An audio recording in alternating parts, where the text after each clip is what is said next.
Thank you for joining us wherever you are.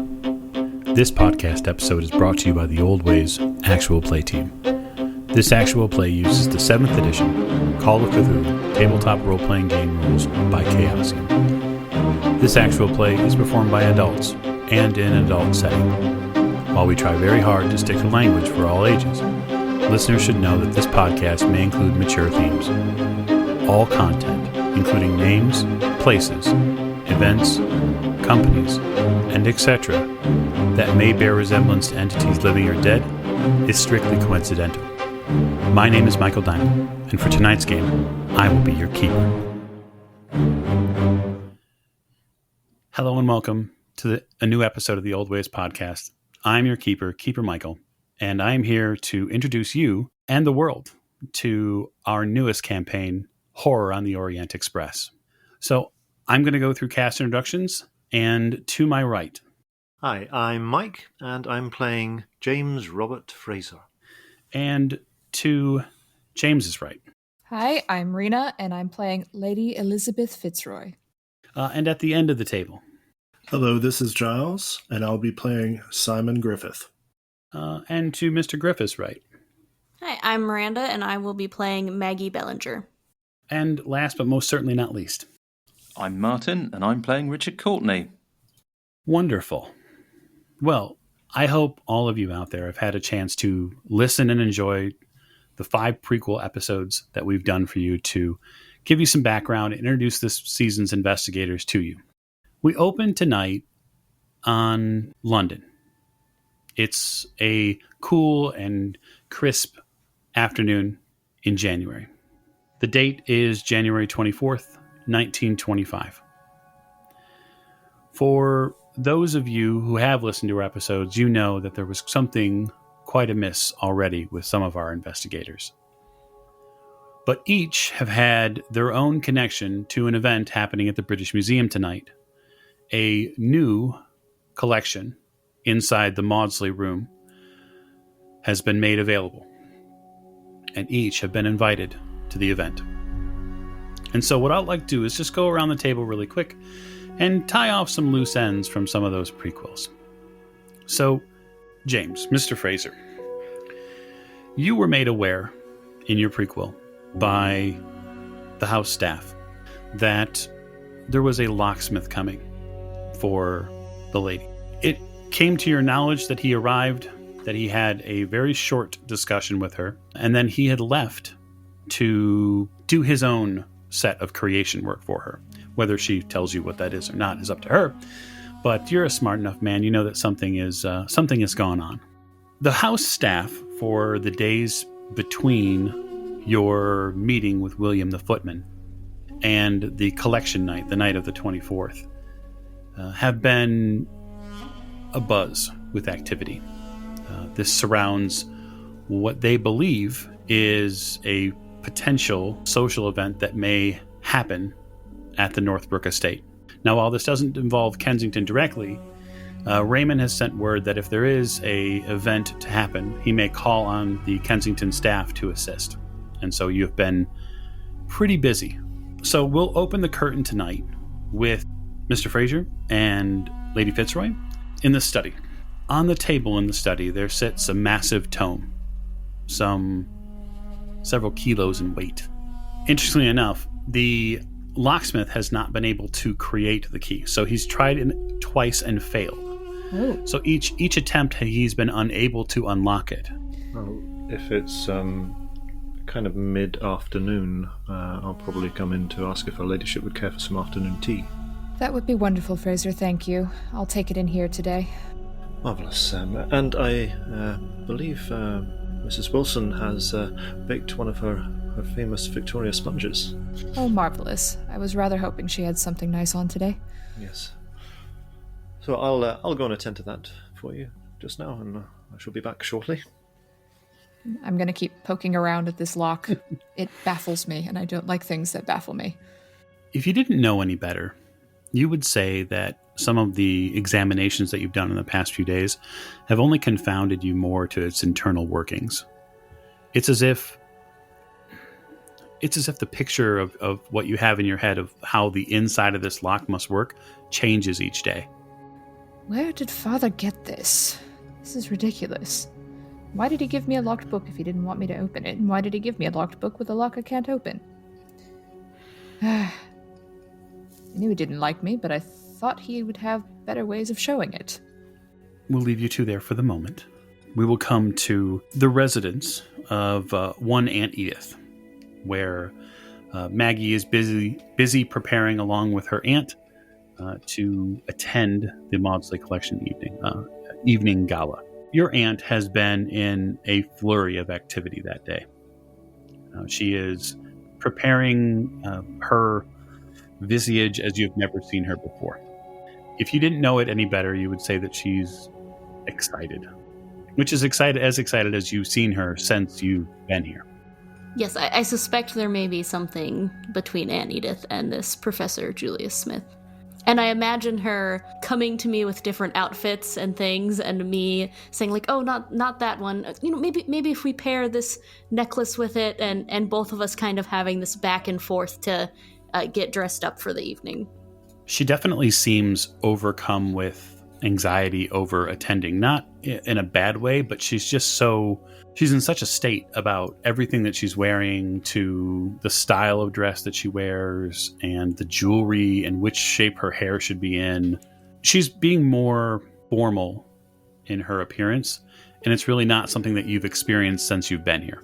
Yeah, that's exactly what I was just thinking. I feel like I would be excited to see Aunt Edith finally coming around, because it seems like since I've been here, she's been, mostly laying about and drinking and eating a lot. So to see her excited to do something and to get out of the house with me, since I've mostly been exploring on my own, is pretty exciting for me as well. She turns to you at one point and asks you to help her with one of her larger, more Victorian era necklaces. And she kind of gives you this look of faint hopefulness. And she says, "I do hope that I don't seem a bother to you." No, Aunt Edith, never. What would make you say that? Well, the years as they go, as you'll see, you're still so young. There are very few opportunities one has to make a difference or to make something truly transformative happen in your life. And so I just hope if the moment comes for you that you'll take it and you don't end up some spinster in a different country excited about plaster casts from South America. She kind of begins breaking down, and she looks for, some sort of tissue or handkerchief to stem the tide. I will search for, I'll be helping her kind of search for a handkerchief and say, "No, Aunt Edith, I find you to be quite inspirational, and of course I will take any chance that I have for adventure and changing the world, and you still have plenty of time as well." Well, I did hear, just by a bird in the social network here, that Amy Dillon will be here tonight. It's an author, transformative industrialist woman. She's going to be at the event. Oh, well, that's quite exciting. I would love to meet an author and maybe get some advice. I would love to start travel writing. Just don't take up cigar smoking like she did. No, of course not. Not a disgusting habit like that, Edith. You two collectively prepare for the event. She seems to brighten a bit more, and at the same time, she calms herself with, French chocolates and whatnot. Mm-hmm. I was thinking about getting her a glass to maybe ease her nerves a little bit too. If you do so, she happily takes it from you. Yes, I do. She looks up after getting all of her finery on. She poses a bit in the mirror. "I think I am ready." And I'll stand next to her and look in the mirror as well and say, "Aunt Edith, I think we make quite a pair. We should head out." You realize in that mirror how much you and her look alike. You hadn't really noticed it before because of the way she dressed and some of the way she wore her hair, but as she is now, you share quite a bit. I will now turn our spotlight to Richard. Richard, the past few days have been, well, what can we say? Nothing less than transformative. When we last left you, you were in your residence there in Vauxhall. you'd just put some more tea on, as it were, after dealing with this, we'll call it a sextant. How would you fill your next few days? Well, Richard is going to reflect on what he's seen. As a mathematician and a man that looks for patterns, he's going to be trying to work out what's going on with this thing. Just sort of mulling over what the possibilities could be. I think to some degree his experience with this thing is, let's say, utterly fascinating. I mean, his little voyage, shall we say, is something he's still trying to come to terms with. And he's trying to ground himself to some degree by saying, I look through the pink lens and the black lens. What other options are sort of afforded to me by this thing? What's the significance of this? And he's going to start to take apart pink light and see if he can work out what the component parts are of that, what that might have in common with the others, and that kind of thing. So he's gonna go analytical on it. So rather than worry too much about his little journey, he's going to sort of overthink this and literally tear it apart, trying to work out what's going on. Yeah, he will venture out. He will do some lecturing, and I think he's just sort of mulling over what he's seen and what that might mean. I think the difficult part for him to deal with is coming to the understanding over the past few days that it doesn't seem to adhere to any specific pattern. It works at least 2 more times as you test it, or giving different results, we'll say.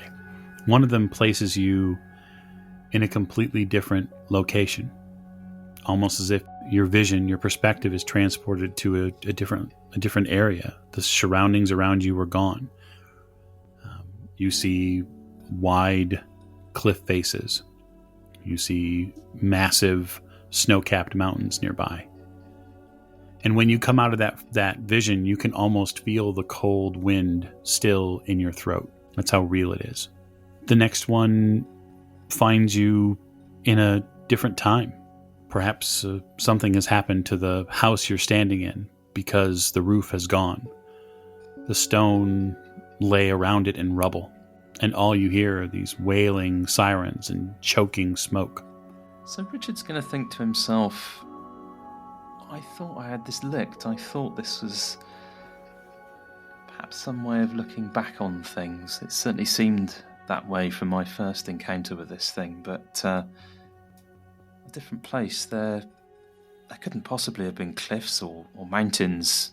Not near this place. This Vauxhall, that doesn't make sense, or whatever was before it. But during my last visit, my last experience, it looks almost like it wasn't a different time, not some time earlier or later, but perhaps something parallel. I mean, I could have imagined this happening during the war, but it didn't. This house withstood the blast, the blitz. It's here. It wasn't damaged, but in that vision it was. And his mind's going to be racing at 1,000,000 miles an hour, far faster than I'm sure mine would. And Sure. He's just going to be trying to, comprehend all these possibilities. Is it something that sort of looks back in the past? I mean, is it possible that it could take him back to the past, or to different places, or to some other universe entirely? He's just not sure. It does fill you with many questions you are hoping, at least in part, to get answered, hopefully by Professor Smith, when you see him on Wednesday night. Oh, yes. And it's at that point that you remember, oh, right, I have to get to the event. And you begin preparing yourself. Gotta wear something halfway decent, right?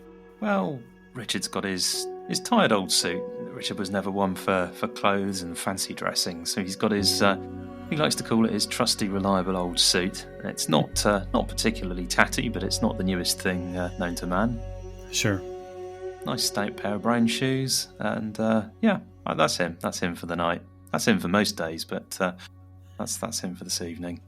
All right, so we move the light again, and we are going to check in with Simon. So, Simon, you've had a few days now to get your care package unpacked and to go through some of your paperwork now. And you realize rather rapidly in that morning of the 24th that the gala is coming up that evening. So I guess how would he go through and prepare for this new assignment? Well, the major wanted me to get a better suit, so I would have assumed in the meantime I would have taken some of the funds I was given and gone to a tailor. There are several in the area that would easily be able to work with you on a new suit. And otherwise, I'd make sure I had it in readiness, a little extra in the armpit. Right. The British Museum, that evening, it is lit up, and it is beautiful. So what I'd like to know from Mr. Fraser and his lady is, are there any significant or specific things you're doing before you head to the event? I'm going to, I think, do any light touching up on my reading about what the professor's area of expertise is, so I can have a good conversation with him, an intelligent conversation, because Lord knows I haven't had many of those around here. And just spend most of my time looking through whatever books I have to facilitate that sort of thing. Sure. So just a quick kind of summary from what you would have been able to collect on him in a few days. He's lived and traveled extensively on the continent, including Russia, Poland, Italy, Germany, Greece. He's specialized mostly in European languages and archaeology. He's aided in difficult translations and excavations. You would know that he maintains residence and certain literary connections here in London. He is generally regarded as a professional in his field. Okay, so I'm going to make a few notes, jot them down in a notebook that I keep with me just in case I get a little stuck or need some ideas for conversation. I've learned this trick from many long, boring dinners at the family estate with very boring people, mostly older members of the nobility who just keep jawing on about things I genuinely don't care about. And pack that away, and I'm pretty much ready to go. I don't really care about primping all that much. I'll just wear something nice, and that's it. So my question is especially on that last part there, Mr. Fraser, are you paying any close attention to her just putting on any old thing and then walking out the door? I will, of course, suggest to Miss Bennet, her lady's maid, that she perhaps select something suitable and appropriate for the evening and lay it out for her ladyship. If there's any problem with that, pop my head in and ask if there's anything that her ladyship requires. Will she be requiring me to accompany her this evening as well? You pop your head in, and you can see that Bennett is about to go palms up. She's, in her own way, done and irritated and frustrated, just ever so slightly, with her ladyship's decision to evidently dress down for the evening, which does not bode well for, Bennett's career as a lady's maid. And so she turns to you and says, "Oh, Mr. Fraser, perhaps you could give us your opinion." Yes, of course. Your ladyship, perhaps the new hat that you've recently acquired, and I believe did the shoes come in? Oh, yes. You see Bennett move to back to your closet. This pair of shoes has just come in. She shows you a pair of shoes. And then the hat, of course. Yes, I believe the milliner has quite outdone himself with this particular style. It's quite daring, your ladyship, if you don't mind me saying so. Yeah. So you get the hat that you had just kind of sort of mentioned a bit to Bennett a couple of months ago, and she turns and opens this hat box. And you see it's a cloche hat with a red rose on it. It's very striking, and it's way too modern and progressive for what would have been allowed, say, at the Earl's estate. It's way too French. I just want to be comfortable, I suppose. Well, I understand that, your ladyship, and of course your comfort is the highest priority. However, this is a social occasion, a formal affair, and one wants to look one's best, if I'm not. Right. Have a young gentleman, your ladyship, or? No, thank you, Fraser. That will be enough. I do suppose, however, I don't want to get an earful from Raymond if he hears about this. Very well, Bennett, pick something better, I suppose, just comfortable. I don't want anything with a corset or any of that nonsense. The black, may I suggest, your ladyship? I believe there's a certain amount of class to it, and will go very well with the hat and the scarf as well, perhaps. This scarf. Bennett holds up a shawl that was delivered. You're not even sure when, because you've been head into this book problem for the past day or two. She holds up a very sheer piece of black, must be silk or something like that, but you see embroidered gold peacocks on it, and it looks fantastic. That will do very well, I think, Bennett. Thank you for the recommendation. Fraser, I think I will take the gold-tipped walking stick tonight, then. That will go very nicely. If that meets with your approval, Fraser? Oh, it's really not for me to say, your ladyship, but... it's not, but you do anyway. You get dressed then. Obviously, Bennett attends to you as she gets the things out. You don't feel uncomfortable. You actually feel pretty confident now that she sees this entire ensemble together. It's comfortable, but it has your style in mind. Good choice all around, I think. Very well, Fraser. I will need you this evening if you didn't have other plans. I may need some assistance. No, of course not, your ladyship. Of course not. I will ensure that everything in the house is kept ticking over while we are away. Would you like me to drive you, your ladyship, or would you prefer Armstrong take the wheel?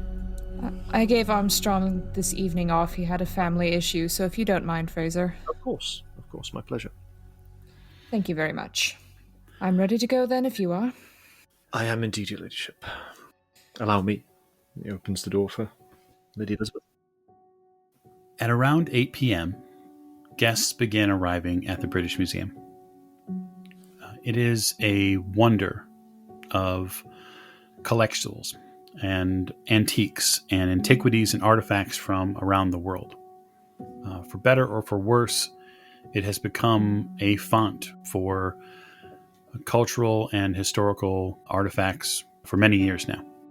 A few years ago, in 1923, the British Museum opened officially the Maudslay Room, named after Sir Maudslay, who was and is the preeminent Central American archaeologist and, in some ways, cultural feeder for the museum. His casts and his work really have transformed this room. And as you begin walking through the exhibit, you can tell that the 13 new pieces that has been added to the room truly have done something special to it. These are large plaster casts of artifacts and even stone monuments that some of them go 30 to 40 feet into the air, so 12 meters. It's really breathtaking. And it's also a look into a world that you didn't have any true understanding it existed. The carvings, the architecture, all very stunning. There are quite a few people here. It seems that the society that has turned out are not just those who are interested in art and in architecture or in artifacts. There are industries, there are peers of the realm here. It's quite the event. With that as our backdrop, I guess what I'd like to know is, where's everyone going first? Quick question, Michael. What was the name of the author again? That would be Amy Dilwyn. Okay. The first thing that I'll do is obviously I'll want to find a parking space that's convenient for her ladyship, so that she doesn't have to walk too far. They direct you to the interior grounds of the museum to park beyond the inside the gate itself. So there are a few autos that are being allowed to park closer to the steps, and once they understand who's in the auto, they flag you inside. Nod my head to the staff and find a convenient space and help her ladyship out of the car, open the door for her, wait in attendance on her, keep my eye around just to kind of scope the place out, see any particularly notable figures around, anyone that I might recognize or have heard of. Actually, there is. directly across from where you're parking and moving up the stone steps of the British Museum is the second Earl Baldwin of Bewdley. So that is definitely someone you know of. Is it someone I would want to avoid? No, not necessarily. Mr. Fraser would probably likely know that this is Oliver Baldwin. He is very important because of who his father is. His father, Stanley Baldwin, is and has been since 1923. He's been prime minister. So the prime minister's son is here. But you would know, being fairly well connected to that social order, Mr. Fraser, you know that the two of them politically do not sit in the same perspective. Of course. So the son is very much the antithesis of his father politically. And historically, in the future, he'll serve 2 terms as a Labour member. Definitely different than his father. His father, of course, is conservative. So yeah, that would be the first person you see. And you see that he has arrived with another gentleman. You're not sure whom that is. Draw Lady Elizabeth's attention to that. Say, I see we're in illustrious company tonight, your ladyship. So it seems. I wonder what brings Oliver out here. It's not usually one for these sorts of events. Is this a particularly important find that we're viewing tonight? I'm afraid I must admit I don't know an awful lot about the exhibition in itself. What do I know out of character, Mike? Because Raymond didn't tell me all that much about what I was getting myself into. No, he told you he would rather be on horseback. Yes. So, yeah, what you know is that as I said, the Maudslay Collection has been basically invested in its own room inside the British Museum for a couple of years now. And this is basically one of his first big add-ons to what he's collected. And so there are supposedly inside, there are 13 new pieces to view. But the real draw, supposedly, are the 3 Mayan death masks that are inside. So there's been some buzz in the papers about these death masks because no one's seen them before. So it's these death masks. I think I might have mentioned them to you, Fraser, earlier. That seems to be the main thing. Oliver generally doesn't go for that sort of thing, not on opening night anyway, unless there's some other bigwigs who've been invited I don't know about. I dare say his lordship is taking advantage of the social networking opportunities that the occasion provides. Very possibly. I've been told that's what one does at these things. Indeed. I would have thought, though, that this might be rather along your lines. This type of thing interests you, does it not, your ladyship? It does indeed. I was not invited, Raymond was, but he managed to pass it off to me, and I'm very grateful for it. Just don't tell him I said that. Mum's the word, your ladyship. I know I can count on you, Fraser. So the two of you make your way inside. There isn't so much a queue as this seems to be somewhat of an exclusive event, so it's not open to the public per se. So the collection of people that have been, or at least at the start, from what you're viewing, the group seems to be about 20 to 30 people. And then there are associated staffs, so there's always someone on hand in case someone needs something. Maggie, you and Aunt Edith arrive shortly thereafter. So Maggie has some things in mind. One would be, is this event catered? Meaning, can she find a drink? Yes. Okay, so I'll grab a glass of whatever they're toting around for me and Aunt Edith. And I want to socialize, but also I don't want to leave Aunt Edith alone, so I would kind of try to steer her into a direction of people that maybe I would be interested meeting or talking to. Well, I also want her to kind of get a chance to talk to the professor that I think that she has a thing for. And then the thing that's in the back of Maggie's mind is to keep an eye out for that Lord Walters, because this seems like the kind of place he would be scrounging up money. So if I do see him, I will be steering Aunt Edith right away from there. It's funny you should mention Lord Henry Walters. You do see him amongst you do see him amongst the people here. There's quite a stir as he's a lord. Yeah. And that's something that you'll all come to understand, at least those of you who are plugged into the different class levels here, really, is that there are people from a couple of different levels of society here. But it trends pretty well on the upper side rather than the lower side.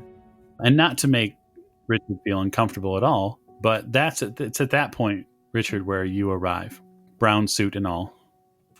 So Richard's just going to be staring at the front of the British Museum, and his first and only thought is going to be nothing to do with these Mayan artifacts in the Maudslay Collection. He's going to just look for Professor Smith, and when he sees him, he's just going to make a beeline straight for him. He's there's one thing on his mind, and that's it.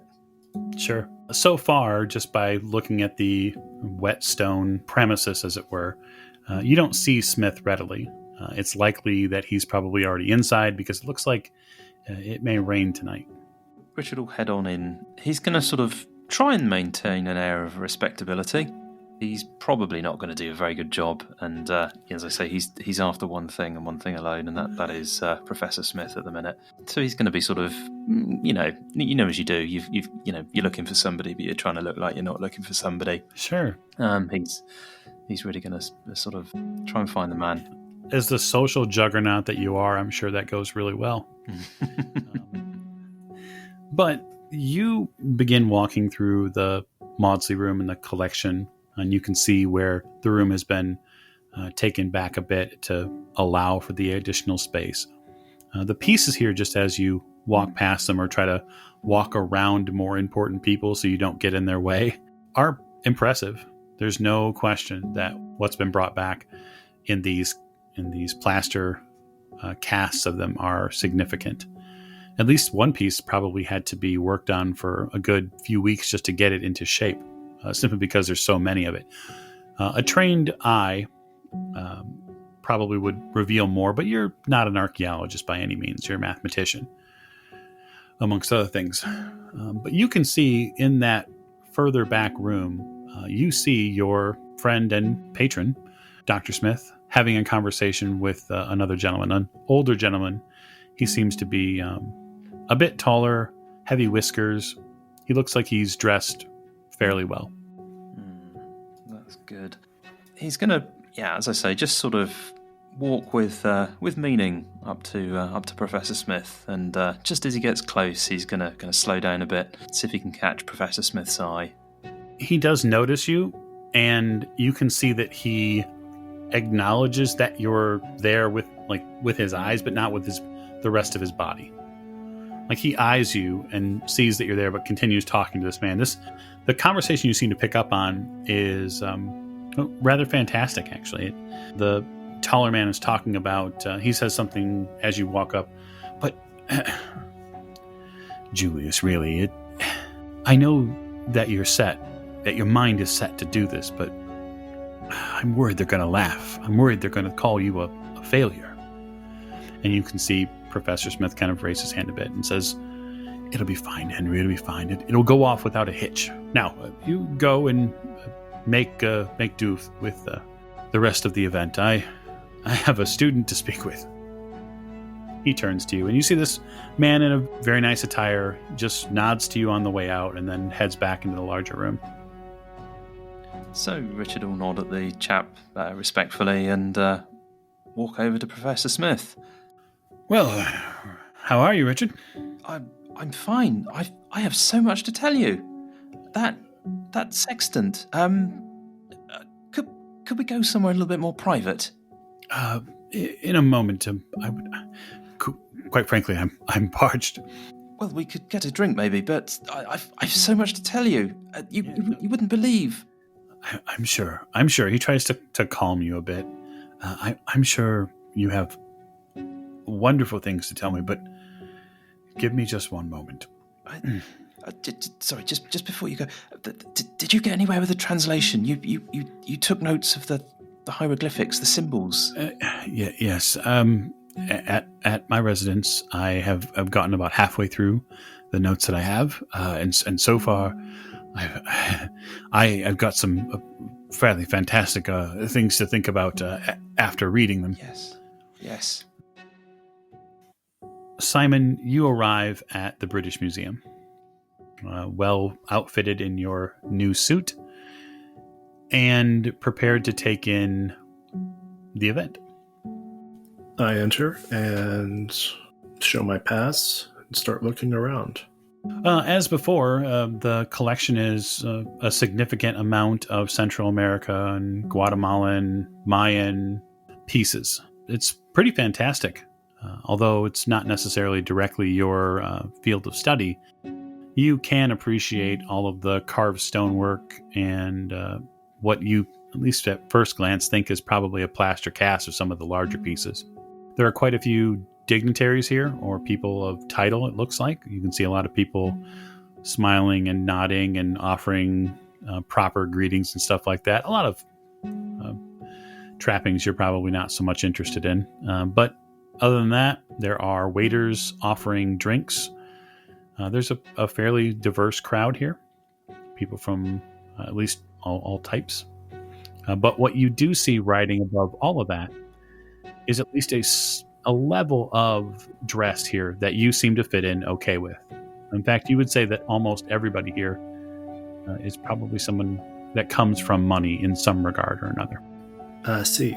These people may think they're my betters, but I'll just be quiet and look and start wandering amongst the pieces, thinking of how crazy these things look.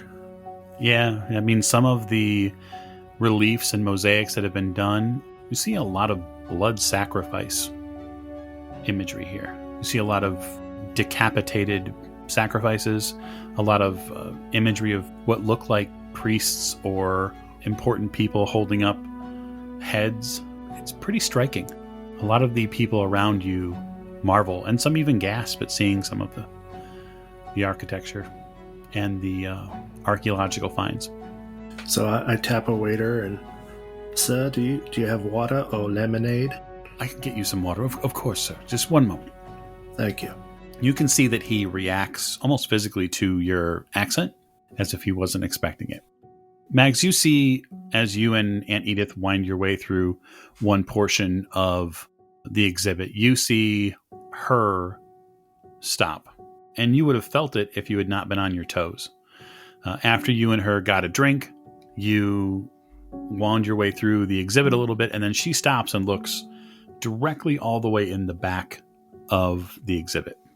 And you can see that there is a gentleman, and he's fairly well dressed, although he doesn't seem to be dressing out of sorts. He's not dressed with medals on his chest or anything like that. He seems to have a professorial visage. He's got a big, bushy mustache and swept over gray and white hair. They share a moment from a distance. And Edith, is that the Professor Smith? I'd quite like to meet him if you would be kind enough to introduce me. I would be happy to. She takes a few measured steps across the hall and closes the distance. Each step is just slightly quicker than the last one. Martin, your character, Richard, is standing next to Professor Smith when an older woman walks into the room accompanied by a younger woman. You could have sworn that you had Professor Smith's attention. He hasn't even left to get a drink yet. But whoever this woman is, she has completely stolen that attention you had. Professor? Oh, just one moment, Richard. They come a little closer, and the professor takes Aunt Edith's hand, and he gives her a bit of a bow. Edith, it is good to see you. I didn't know if you would make it. Oh, I wouldn't miss it for anything, Professor. The two of you, Richard and Maggie, are kind of left to satellite the two of them as they share, a few seconds of something. Not really sure what that is. And then Maggie, you see your aunt snap out of it, and she says, "Oh, Professor, this is my niece, Margaret." Pleasure to make your acquaintance. He does this. He greets you with a charming smile. It's nice to meet you. Your aunt is, well, it's good that she's here. I'm certainly glad that we could make it. You two should catch up. and then I kind of want to try to run wingman interference for my aunt. And seeing that he was talking to the professor's talking to this other gentleman, I'm going to try to engage with him so that my aunt has like alone time and just start asking him questions about what he does and if he knows anything about all this stuff in the museum. Please continue your verbal assault on Richard. Yes. Oh, sir, hey, how do you know the professor here? Professor Smith? Yes. Julius, well, I've known him for years. He's a good friend of the family. Oh, that's what brings you here. This is just quite the event. I haven't seen anything like this before. No, I mean, the professor invited me. I mean, to be honest, yes, it was more to catch up with him, really. I mean, I've not seen him for quite some time. He's been around Europe and Greece in particular.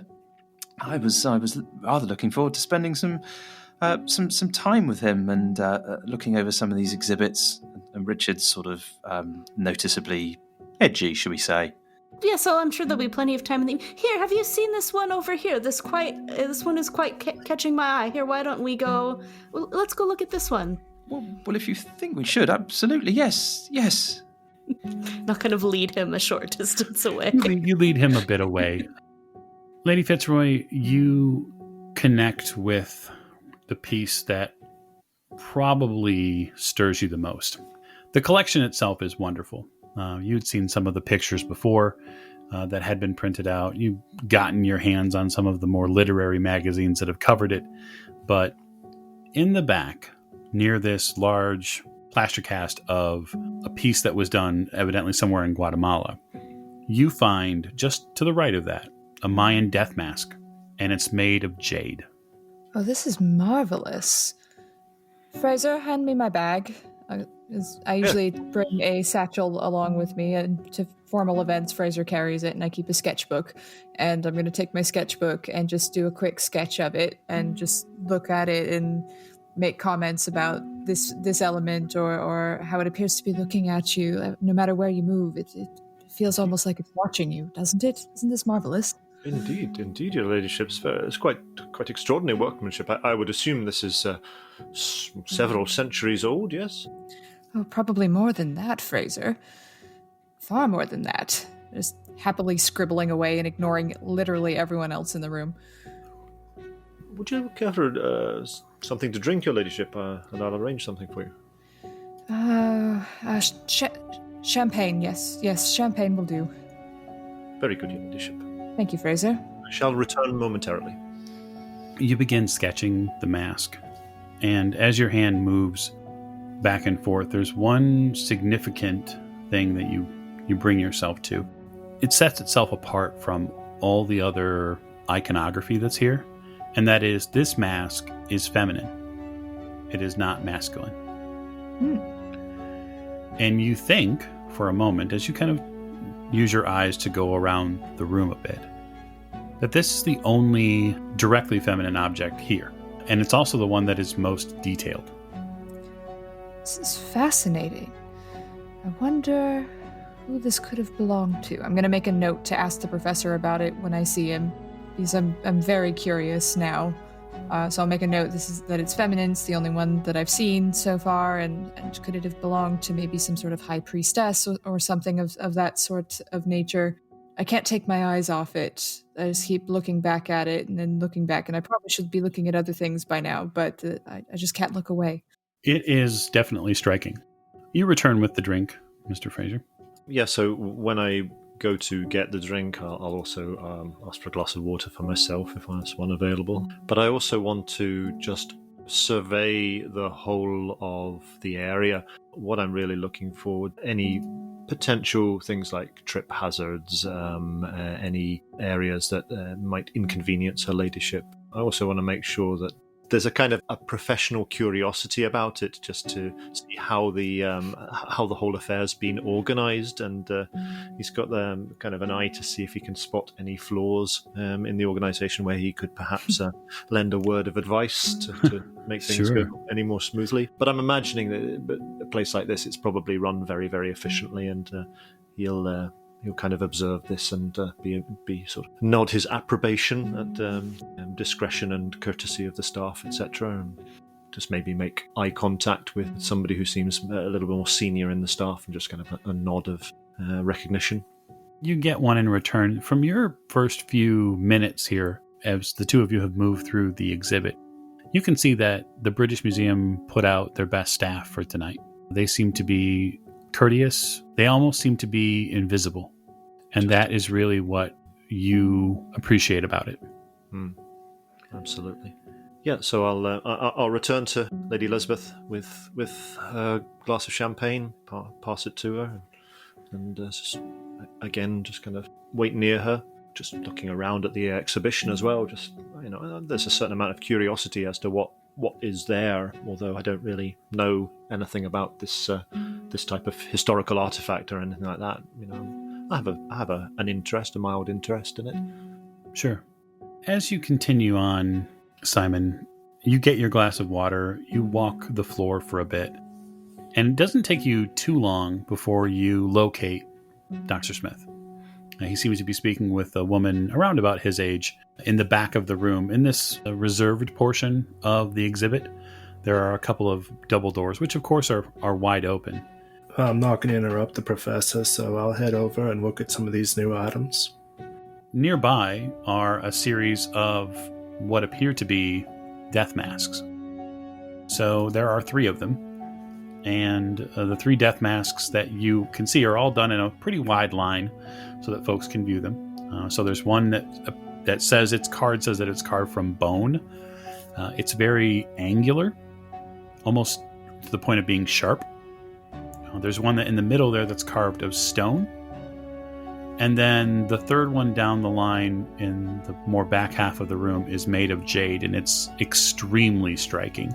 And you can see that there's a young woman and a gentleman appears to be attending her nearby, and she's sketching in a book.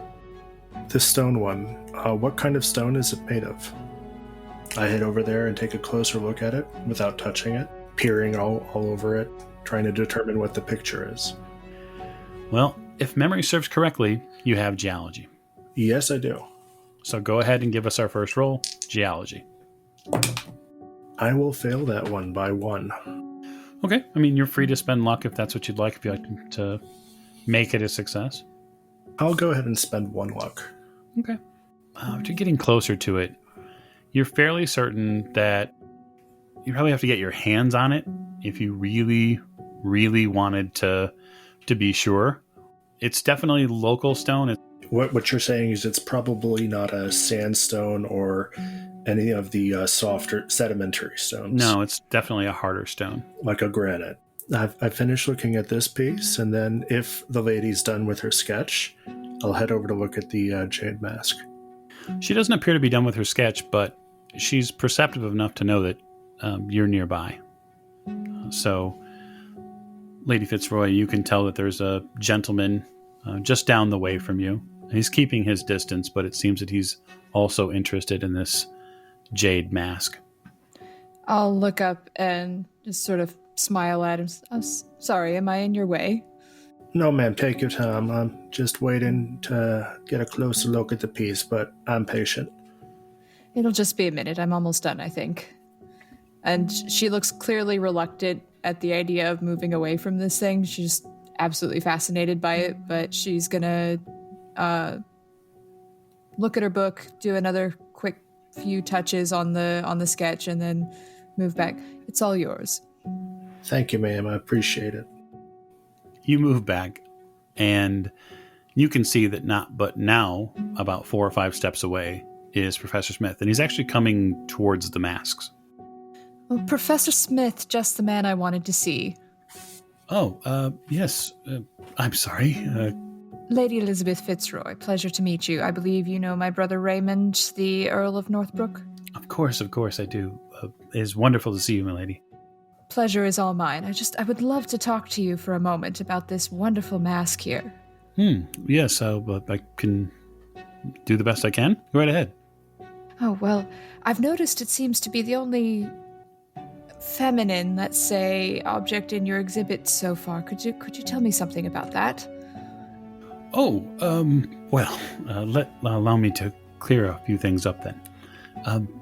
Firstly, with respect to Maudslay, this is his works. I was actually hoping to meet him here, but I've just gotten word that he's taken ill, so he won't be here tonight. Oh, that's dreadfully sad. I had hoped that your brother, the Earl, would join us. I'm looking for something I believe he may have. Oh, well, he said he had some sort of other obligation tonight. I offered to fill in for him. But maybe you could tell me what it is you're looking for, and I can check in with him, see if he has it. Fraser's ears are going to prick up at this exchange as well. Well, I would... Perhaps it is something better... a subject better taken up after the collection. I don't want to trouble you on your evening here, my lady. It's something that could stand a wait if necessary. Now I'm intrigued. Is it a body? What could possibly be so weighty? Oh no, nothing as heavy as a body per se. But socially speaking, it's probably a private matter. Well, he's not coming tonight, so if you need to get a message through to him or anything of that nature, I'd be happy to talk to you. Oh, you are far more than a messenger. I do not mean to infer. If you'll excuse me, with the passing of your father, he was part of our literary society. Are you aware of that? Sure, I heard something of that effect, yes. Yes, a man who, true to his form, loved books, and it's my understanding that he had quite a collection of them. Oh, yes. It was the largest room in the house. And if you don't mind me asking, does the collection still lay in Northbrook with your brother Raymond? Well, most of it, as far as I'm aware. Old books and things. Father didn't want going just anywhere, you know. Of course. Some of it was given to the local vicar who had some interest in some of the more theological tomes. I have a few of them, and some of them were taken off by various and sundry relatives. You know how it is. Indeed. Why don't you make me a psychology roll, Rena? Ooh.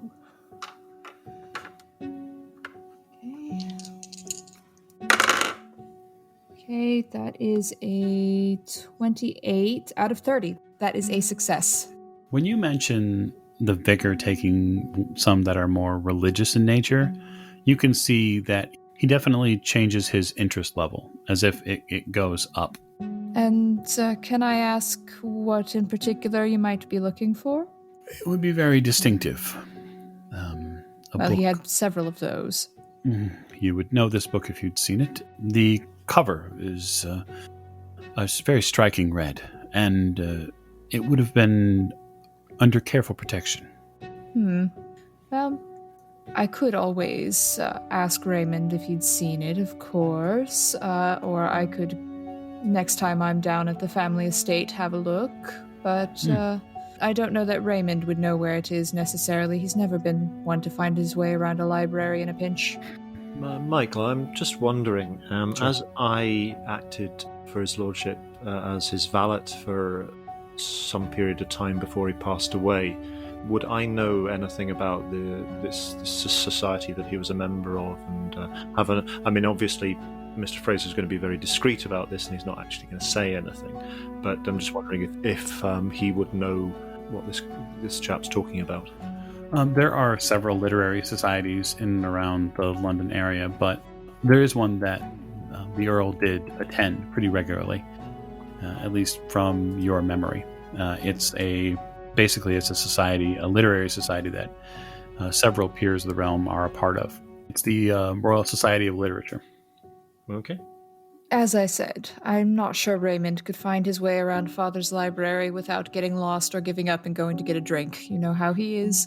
So I could have a look for it if you would like. I would be delighted. I would be very fortunate if we could locate it. Your father possessed several unique pieces in his library. And much as you said, as families change over time, someone might look at something and it might catch their eye, but they might not understand that it is the only one of its kind. Well, now I'm even more interested. What is this book exactly? Really quick, I'm going to shift the spotlight back to Maggie and Richard, which just seems like a perfect movie. Richard, you have been pulled around the exhibit by this wonderful, breathtaking, and Delightful. oh yeah, woman.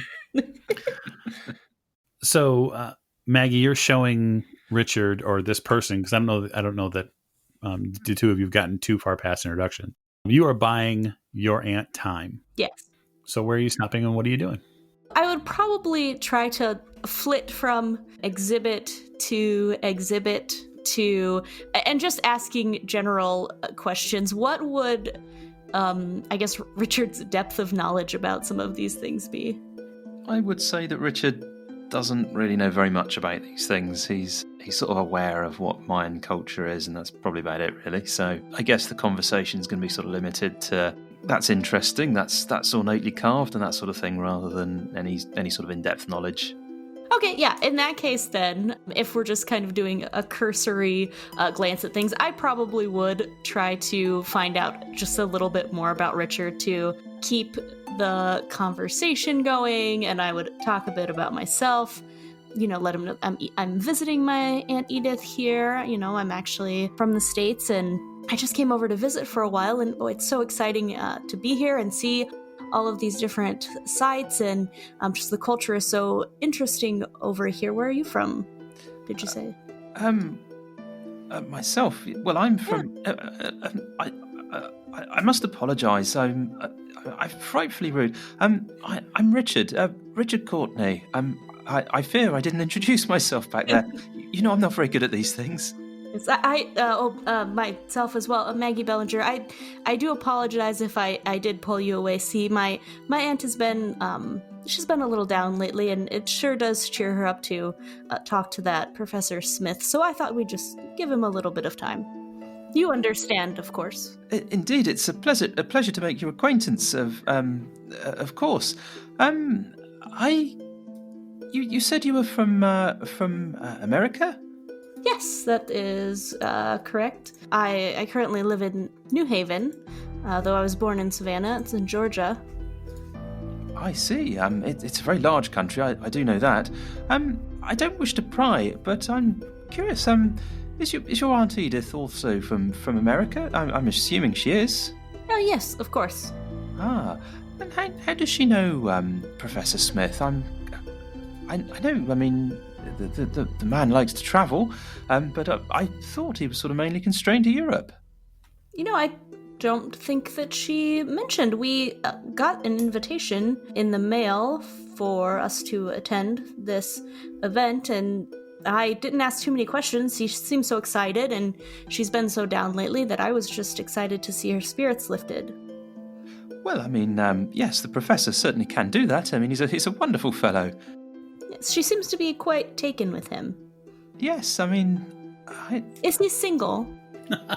Yes, he is. So far as I know, anyway. Yeah, Richard would know that. Richard would know that Professor Smith has been without a partner since 1919. His wife of many years died about 6 years ago. Well, a widower is just as fine as well. Well, indeed. Are you over here for long? Well, I believe it was an open-ended invitation. I just came over to see to my Aunt Edith and cheer her up and keep her company. I am quite interested in travel. Oh, fantastic. Well, whereabouts are you staying in London, if you don't mind me asking? I mean, I I've lived here for a while now, but I don't really know where one would stay for a while. Well, my Aunt Edith's residence is just outside of Hyde Park. Oh, very nice. Very nice indeed. Quite, yes. Yes, it's been very nice to explore, and I've been doing some sketches around the area as well. Just really taking it all in. Oh, you draw, do you? Yes. Fantastic. I'm sorry I don't have any of my drawings with me to show you. Not much room to carry it. No, I mean, it sounds fascinating. I mean, I'm not really one for drawing myself. I'm more a sort of mathematically minded chap, but I do like to look upon drawings and sort of thing. Oh, is that what you do for a living then? You're a mathematician? Well, I'm at King's College London. If you've heard of it, it is one of the bigger universities. Yes, of course. Fantastic. So I'm currently a lecturer there, lecturer in mathematics. I'm also sort of looking at the application of geometry. People find it frightfully boring, the detail. You understand, mathematics isn't something that most people find of any interest. Of course not, but it's quite interesting to hear you talk about it.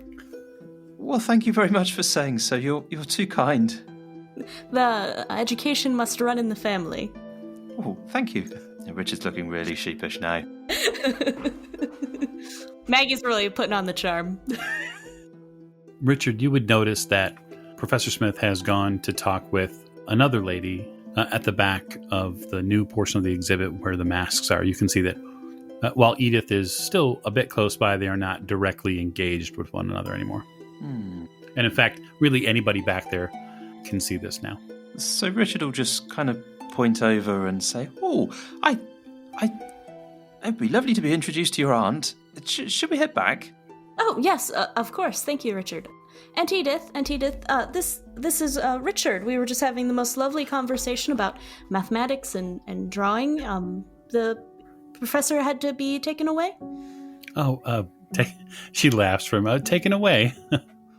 Well, I can't imagine that he'd voluntarily leave a conversation with you, Aunt Edith. It was good to catch up with him. She just turns a bit and she nods in the direction of where the professor is with, seems a younger woman and then a gentleman close by. Yes, it seems the two of them have having a conversation. It seems the professor's a very popular person. It does quite seem that way. Many people here, it seems to be, have been trying to gain his attention. The professor turns from you, Lady Fitzroy, and says, my apologies, I have just a few more things I have to get to tonight. He turns and he sees Edith and he sees Maggie and Richard, and then you can see a bit out of the side of his vantage point, his side vision, he can see Simon kind of in the area, but not directly. And he kind of steps into the middle of the room a bit and then begins coughing. And then almost uncontrollably begins shaking and patting on his chest. He lurches forward and lands both of his hands on this massive plaster cast that have been done of one of the Maudslay collections that's been brought back. It is a fantastic monolithic sculpture that the card anyway read that it was found in Guatemala. He continues to cough and then he seems to start to call for something. Water. I'll rush over to him. I have a glass of water in my hand already, so take him by the arm and also try and signal one of the waiting staff to come and attend to him. So, are you quite all right, sir? Here, take this. Oh, thank you. Oh, dreadful. Apologies. Are you unwell, sir? No. I'm not unwell. I was making my way here tonight, and I got caught in one of these pea soups, and it's got into my lungs. Indeed, the weather of the capital is quite something, is it not? I much prefer the countryside of France. Italy, even Greece, maybe would be better than being inside this smoke box. Well, it is the city for you. Well, thank you again. That's quite all right. Quite all right. Are you yourself again? No, I'm fine. I'm fine. Professor Smith, are you okay? Yes, Richard. I'm fine. I'm fine. Just a bit in the lungs, you understand. It's if I've been down a god awful mining shaft or something. Are you sure? Sir, He turns to Simon. Yes. are you sure you're okay? A mining shaft would give you a much worse cough. I must admit I've only been in a few of them recently, but it's the clearest thing I could remember. How is the weather tonight? Is it particularly smoggy? When you were coming in, Fraser, you noticed that there were quite a few patches of fairly thick white fog that had taken to closing around on the ground level. It's possible that he, as you know, okay, you could go around the corner here in London sometimes and run into just nasty foul weather. Sir, I recommend a cup of hot tea with a little bit of honey, possibly some chamomile. It sounds like a capital recommendation, although I don't take my tea that way, but I take your point. Well, what a night for it, huh? You can all tell that you seemingly have gathered around this large monolithic stone. And he lifts his weight off of it a bit and then also seems to check the area that he touched to make sure that it's still in one piece and that it's still okay. As this is reinforced plaster, but it's not the actual stone itself. Oh, I don't seem to have done any damage. Is everyone else having a good time? I apologize for making a scene. Think nothing of it, sir. If you're unwell, perhaps you should sit down for a few minutes and compose yourself. Yes, the staff bring him a chair and he sits down. And perhaps a cup of that tea that you were talking about, sir. He nods. Yes, it's a wonderful idea. So, is everyone else enjoying the exhibit? They seem to have put on quite a show. Oh, yes, it's been quite fascinating. Yes, I saw you, Richard, maybe got a better view of the east side of it. How does it look? Oh, quite well. Oh, yes, we were very interested in all of the intricate carvings. Well, I should probably retire for the evening. I worry that if I don't get this out of my lungs, I won't be prepared for what's to come next. I have something important coming in a few days. He tries to stand up, but decides to sit back down. I think I may wait on that tea. Why, yes, of course. Do you need us to help escort you anywhere or see to you? I should hope it hasn't come to that yet. He laughs. If you want somebody to help you back, I'm more than willing, of course. I know you are, Richard. It's good of you to offer. I will take the tea and see if I can strengthen my fortitude and sense of purpose with it. They bring it to him. Thank you. So, what do you think, Richard? The exhibit? I mean, it's very impressive. I mean, there are some huge pieces, and Margaret here's. We've had a look at some other things. There are some various carvings, and I'm sure it's quite fascinating. Not your speed, though. Not your cup of tea. He gestures with the... Well, no. That's all right. We all have our own specialities. Yes, we do. I do need to talk to you at some point about some of those. Some of these things. There are things coming. If you're interested, I'm not sure if you're aware, but I'll be giving a lecture in a few days. It's actually quite auspicious. I'll be giving a lecture at the Imperial Museum.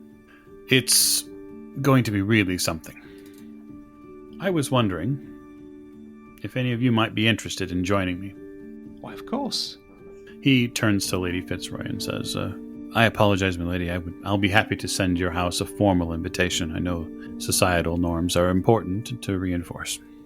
Oh, I'm sure it'll be fine. I'd be happy to attend your lecture. I am the keynote speaker, and the subject is something that has not been spoken of yet. It has to do with my research into paraphysical phenomena. Oh, can you tell us a little bit more? It's intriguing. Well, it's no parlor tricks at all, milady, I promise. But I have evidence which I will bring to bear that shows that it is possible to reveal what goes on in the spirit world. Oh my. Now I definitely have to attend. Yes, that does sound quite fascinating, doesn't it, Aunt Edith? We should go. Yes, it does sound fascinating. Just let me make sure that there is not an appointment that day. Of course. We do have quite the busy social calendar. She chuckles. But if you're all interested, I will be happy to send you a formal invitation. You'll need one to get into the lecture series, the banquet itself. Of course. And Professor Smith, this isn't part of the London Spiritualist Society business, is it? He flinches a bit when you mention them. Like, ever so slightly, you see him almost have a physical reaction. Perfect. No. Lord Walter's work, as important as his studies may be, my studies on this subject exist outside of the society's work. That is understood. You're talking to Haints? I'm sorry, what, my dear man? You're talking to Haints? Spirits? Oh, no, not talking. No. I would. I'm sorry, we haven't been introduced. And you are? I'm Simon, sir. Simon Griffith. Well, I'm Professor Julius Smith. No, this would be, in specific, the ability to. Well, I don't want to tip my hand at the lecture, but let us just say, a method, a scientific method, mind you, to view them. Is that wise? Well, we shall find out. He finishes his tea. Now, he almost seems to stand up a man 5 years younger. Now, if you will, my offices are at the college. If you would send round your details, I'll be happy to send each of you an invitation. I'll nod to Lady Elizabeth as if to kind of say that I'll deal with any correspondence required. He reaches over and takes Edith's hand for just the briefest of moment and says, it was wonderful to see you again, Edith. I truly hope you are doing well. She nods and says, thank you. I am doing well. Better now. Well then, I shall be off then. The professor straightens his jacket and kind of collects himself and bids you all a good evening. But the rest of the evening is yours. The collective folks who were around Smith are standing there, kind of staring as the center of the room has left. Your ladyship, allow me to take your bag. I do apologise. I've let you stand there holding it all this time. Don't worry about it. I needed some things in it anyway, and I'll put my sketchbook back in the bag and hand it back to Fraser. Would any of you, ladies and gentlemen, care for another glass of champagne, perhaps? Yes, of course, that would be delightful. Oh, I shall see to it. You there? Excuse me? He comes over and assists you. Edith turns to you, Maggie, and says, it was wonderful to catch up with the professor again. He's got a lot on his mind. Yes, he seems like quite the interesting fellow. Yes. And quite the looker, too, Aunt Edith. Oh, stop it, you. He is a gentleman, and it's good to see him again. It reminds me of so many good nights. Yes, and I don't believe you ever told me how you met the professor, Aunt Edith. Oh, well, she almost seems to preternaturally check the room, just visually with her eyes. Mm-hmm. And she says, he and I met at a cafe. Just not too far from here. He was reading some book on something I found interesting at the time. I think it was Greek architecture. I love columns and all of the appointments that they have in the building, much like they have here at the museum. And I asked him a few questions, and he would not stop talking. And I found him very charming because he seemed to be willing and able to teach at a moment's notice.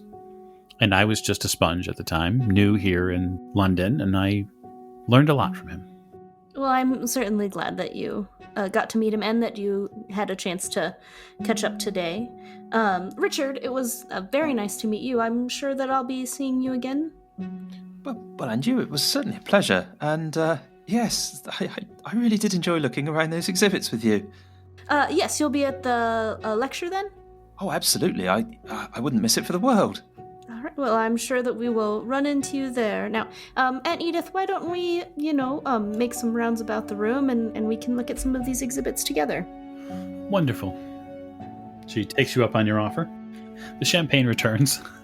I'm not going to take a second glass, but I am going to, if the party seems to be breaking up, at least around this little group, I'm going to move on to the other two masks. Maggie forgot about the champagne, so she rushes back, grabs 2 glasses, and then leaves. You can see it was almost about to be 2 glasses too many, Mr. Fraser, and this young woman relieves you of the final 2. Yes. Gentlemen, it was very pleasant making your acquaintance, if you'll excuse me. So, Rena, you're going to make probably subsequent sketches of the other masks, I would imagine?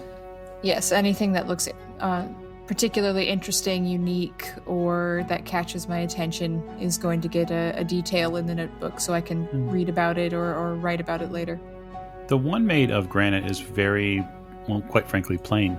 But the one that's made of bone is pretty shocking in its angles and the way it almost seems to be. I mean, if you didn't know any better, it looks like a dinosaur.